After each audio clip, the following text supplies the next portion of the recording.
That worked. You're more excited. So this is the first official episode of the Comic Brew Men. We talk about comics, talk about beer.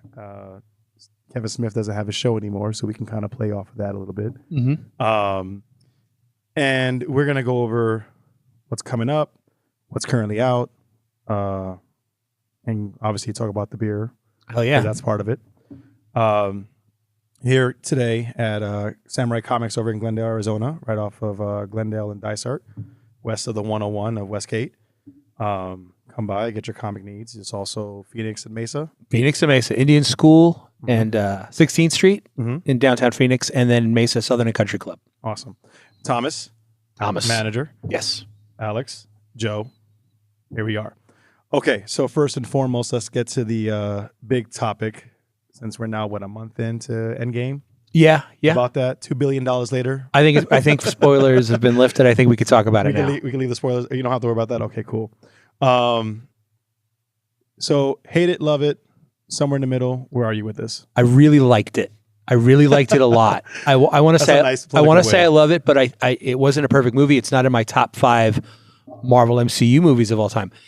I think it was a great ending to what they've done before. Okay. Obviously we talk about it a lot in the shop because people are still coming in and seeing it.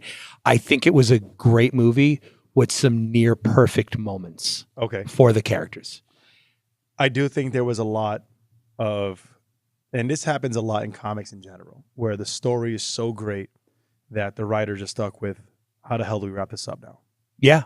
And I think a lot of that happened in Endgame. There's a lot of movies like that. I mean, the trilogy of the Dark Knight, the Nolan series, I think the last one had a lot of that. Obviously, there are some other trilogies that kind of play into that with the MCU. But yeah, it's pretty much how do we if we're going to kill Tony Stark, if we're going to get rid of Captain America, how are we going to do this? Exactly. And I think, you've got the Russo brothers who have really kind of helmed a lot over the last, third of the Marvel movies, but we're not necessarily there at the beginning, but wanting to go back and pulling elements from all of those original movies, that they didn't have a hand in creating. And maybe if they did, and that's crazy to say, but if they did, maybe they could have left those threads to be picked up upon later. And they kind of force created some of those threads. So you're like, oh yeah, this was all tied in, and it was all meant to be kind of thing. But again, I think what we got for a comic book fan, it was amazing. It was for a film buff, you could easily pick it apart. But for the comic book, said that. But for the for the comic book nerd, you got to see Captain America pick up the hammer. You got called out. Which I did. You got to see him go back and have his last dance, which I called out as well. I got a text. Alex saw it, the assistant manager here. He texted me, he goes, we saw it the same night. I can't believe how many of those you guessed. You guessed so much of that movie. I'm like, it's what I would have done. You want to have some moments that I think fans are expecting because then they don't feel cheated, a la Game of Thrones and all of that backlash. Not a Game of Thrones fan. But you also want to still have moments that surprise fans. Yes. And there are some great moments. I loved that you got to see Peter use insta-kill. After all the jokes that happened in the first Spider-Man movie when he's like, insta-kill mode, and like it's just stabbing fools in the head. I loved it. And then that scene ends with him getting surrounded by all of the female heroes, which is a call out to an amazing comic called A-Force, which was all of the female Avengers together. Okay. And that was very intentional. And I thought that was an incredible scene. I'm one of the few people that actually enjoyed Professor Hulk. I liked that character in the comics. Can't stand it. I liked that character when he showed up in the comics, and I enjoyed seeing him in the movie. I thought it was a little weird in the diner scene. It was like, Dad, listen to your mom. That was goofy. I was very, so my brother's a huge MCU whore. I'm going to just throw it out there. And every MCU movie that comes out is perfect. There's nothing wrong with it. It's the best movie ever made. Nothing, like he can't see a problem with it, right? And there's a lot of people out there like that.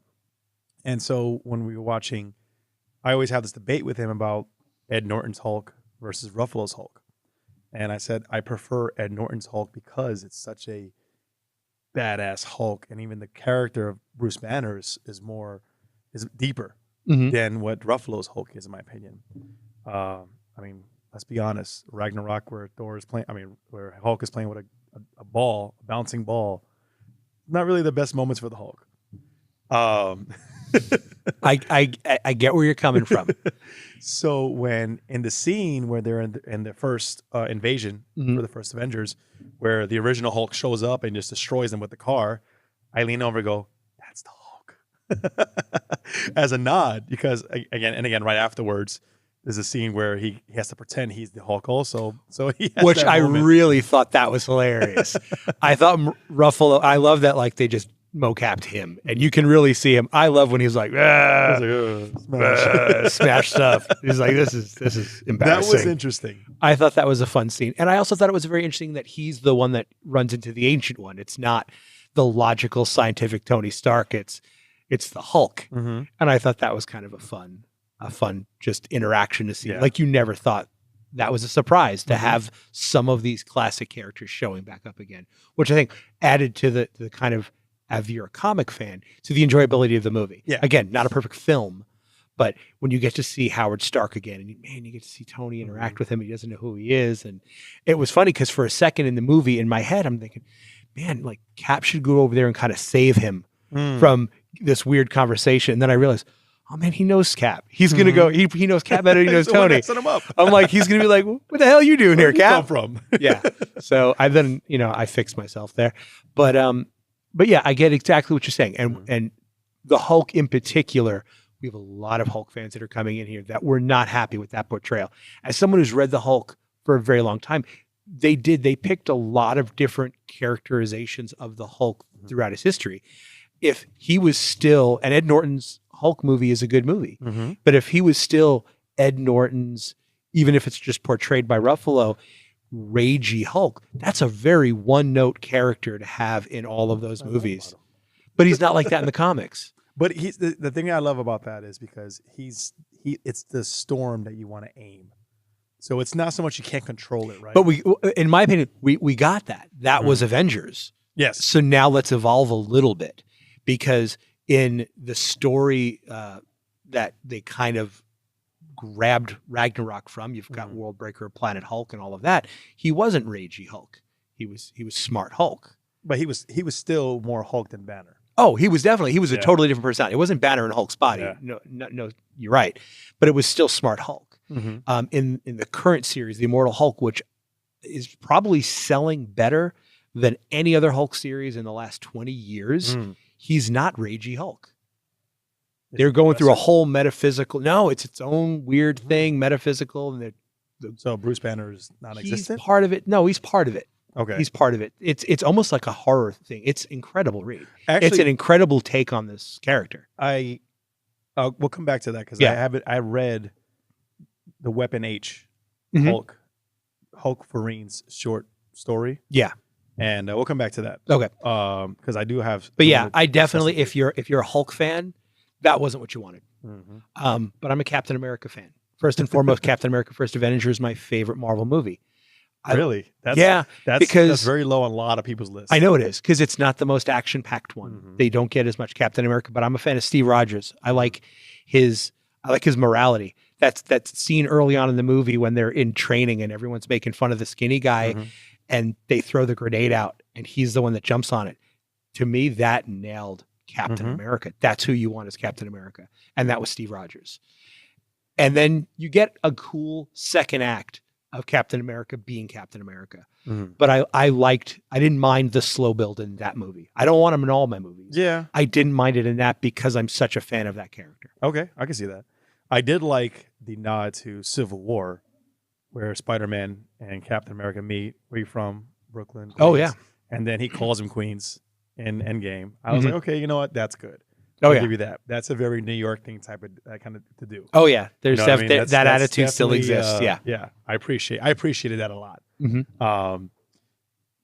There was, you mentioned the Howard Stark and Tony Stark moment, which was very Back to the Future for me. That's all I kept thinking about when I saw this. Like, this is so Back to the Future. Yeah. I mean, he left hints like you're gonna have a son, or like those little conversational, like, hey, I kind of know but don't know. You know, I don't want to give myself away. And I was like, dude, this is Back to the Future. This is exactly what that is. And it's one. And I would say my favorite part of the movie had nothing to do with action. It was just them talking about all the time travel movies, trying to figure out how the hell to time travel without messing things up. Yeah. And we had a conversation last week about Time Cop. Where, have you seen Time Cop? Let's pause for a second. Oh, okay.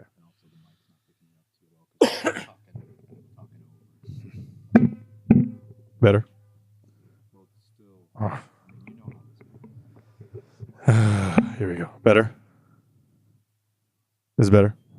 This is better. I don't know. Like, you're gonna move. I'm trying not to move. To be honest with you, I'm trying to keep myself still as much as possible. Down here in your face. Oh, you're doing great. Yeah, it's just me. He only complains to me. How about now? Is this better? You keep your head facing. Maybe I gotta fix this stand. All right, so I'm gonna leave it right. You want it coming straight at you. Like if I talk into this mic, I'm looking right down the mic. Okay. So. I'll rotate too a little bit. So yeah, we'll go back to 1, 3, 2, 1. So Howard Stark and that Tony Stark moment, very Back to the Future, and then going back to the conversation about time travel and everybody's referencing movies, which is also a movie thing, excuse me, where it's like, well, how much do you know about this topic? Well, I watched this movie, you watched that movie. Whereas, talking about vampires, werewolves. Exactly. Oh, in time travel, obviously. And now you have this. And then, so when I was watching it, every time I watch a movie that has to do with some time travel, Time Cop always comes to mind. And the biggest thing, the reason why is because they make that rule where same matter can occupy the same space. You can't touch each other. Whatever that phrase is. Yep. And it always made sense to me. It's like, yes, that makes sense. You can't have two people interacting with each other without, some crazy shit happening. And obviously the entire fight with Captain America, that's going through my head. I'm like, you can't do that. I know, but I loved it. Yeah, it was awesome. And I love that he gets called out, and it really, it was cool because they used that to show a little bit the evolution of Steve's opinions of the present, with the whole language. And then he's like, I could do this all day. Yeah, I know. He's like, I know, I get it. Or, Bucky's still alive, which is very similar to the Martha moment in Batman vs Superman. Oh, it very much was. And it's like almost identical, but yet that gets the okay. Yeah. Yeah. I didn't mind the Martha moment because as long as I've been a fan, I have never really put that together. Me neither. You don't think about it. You don't really think about it too much. But yeah, you're right. I never put that together. Why would you put that there at the same time? It's like, holy shit. They're both Martha. Yeah. And obviously, because you talk about Thomas, you talk about, Bruce, John Kent. The fathers have a huge presence in the movie universe, and it's outside the comic universe. But back to Endgame. But yeah, there was a lot of things that were great in there. Hail Hydra was interesting. I appreciated that. And I had reread Secret Empire really, really recently, not expecting that to be in the movie at all. But when that scene happens, because that Winter Soldier is a phenomenal movie.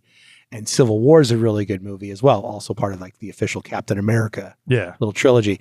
But that scene in Winter Soldier is just great. No, that elevator scene is dope. And when they do that, I'm like, oh, that's the same actors too. It's not even like they got guys that look like it. That's the same elevator crew. And I'm like, are they going to redo the fight? Because Chris Evans had just recently come out and be like, that was one of my favorite things to film. It took us the longest for me to get the choreography down, but I really liked how that came out. Yeah. And I'm like, oh, are they going to redo it? And then he just diffuses the situation to everybody's shock. And I remember people in the theater going, oh, like, because he said it. And it was just such a big moment there. It's huge. It's one of those things where as a comic fan, you're excited about it. Yeah. Because I haven't read, Secret Empire? Secret Empire. I haven't read that one. I know the story behind it. At the cliff notes, I guess you could say. Yeah. But I saw the panel. I mean, it was all over the internet.